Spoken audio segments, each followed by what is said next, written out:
Patay sa pamamaril ang isang tanod ng Barangay Santa Cruz sa Antipolo City. Ang suspect na tinutugis pa hanggang ngayon, dati na raw pinagbantaan ang biktima. Yan ang unang balita ni EJ Gomez. Labis ang lungkot ng pamilya Aguanta sa biglaang pagpanaw ng kanilang kaanak na si Jomel, 27 anyos na tanod sa Barangay Santa Cruz sa Antipolo City. Binaril siya habang nagpapahinga raw sa loob ng service vehicle ng barangay. Katatapos lang daw ng clearing operation sa mga illegal vendor sa tabing kalsadang ito ang barangay tanod na si Jomel Sabado ng madaling araw. Sa barangay service vehicle na ito siya nakasakay at nagpapahinga matapos ang kanyang duty. Bukas ang bintana at dito na siya binaril sa ulo na naging sanhi ng kanyang pagkamatay. Ayon sa katrabaho ng biktima at saksi sa naganap na pamamaril, nagulat na lang rin kami pare-parehas na biglang pumutok. Akala namin kung sino yung tinamaan. Yung pala kasama rin namin yung dinalin. Sa kuha ng CCTV, kita pa ang pagtakbo ng sospek mula sa crime scene bitbit ang baril. Naisugod sa ospital ang biktima pero idiniklarang dead on arrival. Ang sospek isa rin daw residente ng Barangay Santa Cruz ayon sa pulisya. Lumalabas sa kanilang investigasyon na dati nang nakatanggap ng death threat ang biktima, kaugnay sa kanyang trabaho bilang barangay tanod.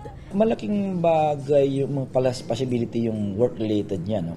May mga video footages ng suspect na siya ay nagmamanman at siya yung nag-threaten din doon sa ating biktima.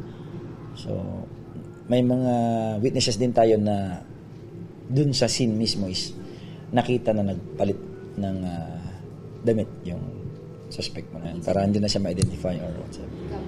Patuloy ang manhunt operations para sa suspect.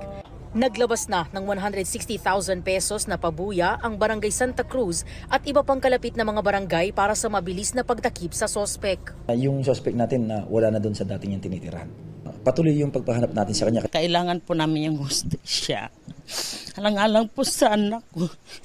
Hindi po namin kaya. Hirap. Sana po mahuli na po at panagutan niyang ginawa niya sa anak ko.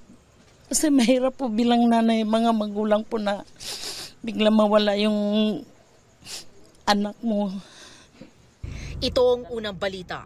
EJ Gomez para sa GMA Integrated News.